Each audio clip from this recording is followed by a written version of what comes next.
네, 안녕하십니까. 더불어민주당 국민소통위원회 3월 24일 월요일 민주파출소 주말 현황 및 대응 관련 브리핑하겠습니다. 함께하신 허위조작정보감시단 김동아 의원님 함께하고 있습니다. 주말간 민주파출소 현황입니다. 3월 21일 금요일부터 3월 23일 월요일까지 1,638명이 방문했고 590건의 제보가 접수됐습니다. 매체별로 유튜브가 23.56%이지 네이버가 22.37%, SNS에서 11.19%, 틱톡 5.59%, 커뮤니티 4.24% 순으로 제보가 되었습니다.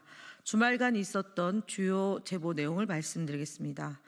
첫째, 지난주 헌법재판소 앞 기자회견에서 발생한 백혜련 의원에 대한 계란투척 테러 사건과 관련해 민주당의 자작극이라는 허위사실이 집중적으로 유포되고 있다는 제보가 있었습니다.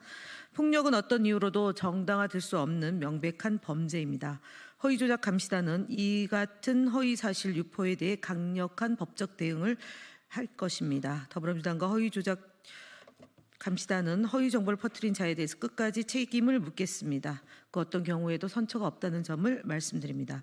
둘째, 최근 전국에 걸쳐 발생한 대형 산불을 민주당 또는 중국 간첩 소행으로 몰아가는 어처구니 없는 허위 주장이 유포되고 있습니다. 전라도를 제외하고 경남 지역에만 공산당 빨갱이들이 불을 지르고 있다. 중국 화교들이 나라를 불태우고 있다 등의 주장은 근거 없는 얄조이며 명백한 허위 사실입니다. 셋째, 경찰과 중국을 연관짓는 왜곡된 정보도 지속적으로 퍼지고 있습니다. 지난 3월 21일 한 네이버 블로그에는 헌법재판소 앞에 있던 경찰이 사실은 공안이었다는 식의 주장이 게시되었습니다. 글 작성자는 해당 경찰관에게 신분 확인을 요청한 뒤 확인해 보니 해당 경찰관은 사무실에 있었다. 따라서 헌법재판소 앞에 경찰관은 공안이다라는 허위 주장을 유포했습니다. 이러한 허위 사실은 공권력을 심각하게 훼손하고 국민의 신뢰를 무너뜨리는 중대한 사안으로 반드시 엄중하게 처벌되어야 합니다. 한편 지난주 문형배 헌법재판관을 죽이고 분신하겠다는 살인 예고를 게시한 극우 유튜버가 용산경찰서의 업무방해 혐의로 체포되었습니다. 그러나 검찰이 혐의와 관련된 핵심 영상 자료가 확보되지 않았다는 이유로 압수수색 영장만 청구했을 뿐 경찰이 신청한 구속영장을 반려했습니다. 이 유튜버는 헌법재판소의 중대한 판결을 앞두고 헌법재판관을 살해하겠다고 위협하고 술에 취해 시민들을 상대로 난동까지 벌였습니다. 그럼에도 검찰은 신속한 구속 조처를 취하기는커녕 사실상 범죄를 방치하는 눈치만 보는 일을 벌이고 있습니다. 이 정도 사안에도 미온적으로 대응하는 검찰은 더 이상 법과 정의를 논할 자격이 없습니다. 검찰은 예비 범죄자가 더욱 대담하지 않도록 지금이라도 구속영장을 청구하여 즉각 신병을 확보하길 강력히 촉구합니다. 다음으로는 김동아 의원님 하시겠습니다.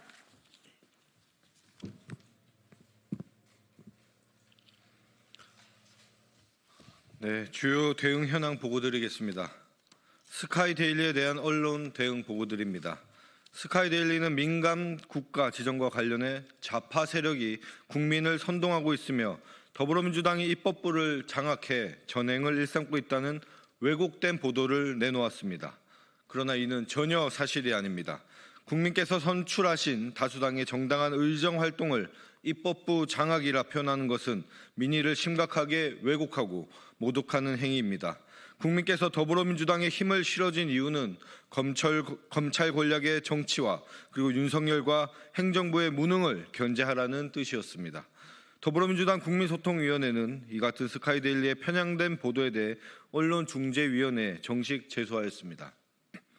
다음으로 패널 구성의 불균형 관련 방송 대응 보고입니다. 일부 시사대담 프로그램에서 더불어민주당의 입장을 대변할 수 있는 패널이 배정되지 않아 의견 균형이 심각하게 결여된 사례가 다수 확인되었습니다. 이에 따라 연합TV 뉴스포커스, SBS 김태현의 정치쇼 등의 프로그램에 대해 항의하는 동시에 방송통신심의위원회에 민원을 접수하였습니다. 마지막으로 유튜브 대응 보고드립니다.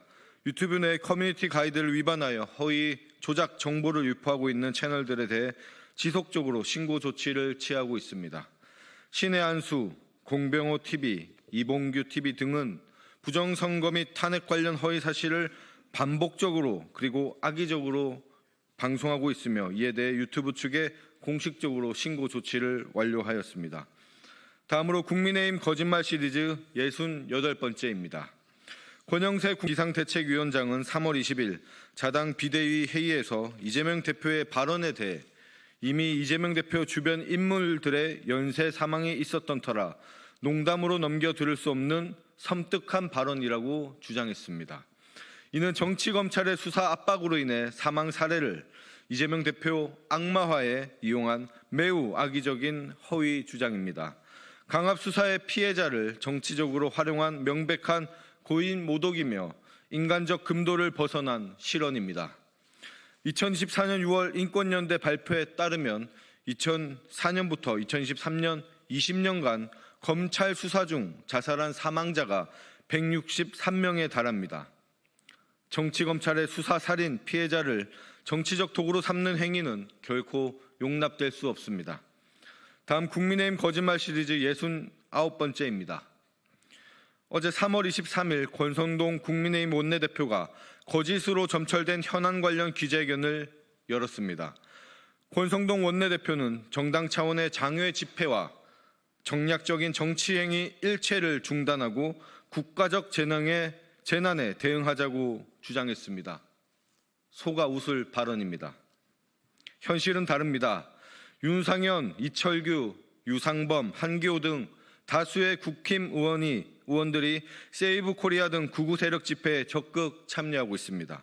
자당 의원들의 장외 집회는 방조하면서 국민의힘이 국가적 재난에 집중한다는 식의 거짓 주장을 한 것입니다.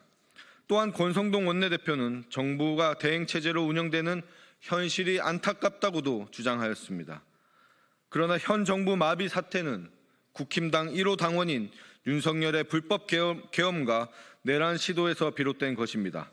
그럼에도 권 원내대표는 이를 강 건너 불구경하듯이 외면하며 무책임한 태도를 일관하고 있습니다. 나아가 권 대표는 민주당 천막 당사에 대해서도 대통령 파면 압박용이며 입법부가 사법부를 협박하는 것이라는 주장도 하였습니다. 그러나 헌법 파괴성 사법부 협박은 국힘이 하고 있습니다. 심지어 해당 기자회견에서도 사법부에 대한 노골적인 압박을 드러냈습니다.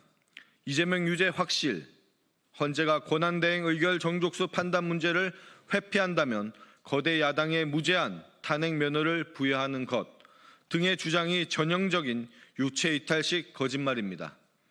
권성동 원내대표와 국민의힘은 더 이상 거짓으로 국민을 호도하는 행위를 즉각 중단해 주시기 바랍니다.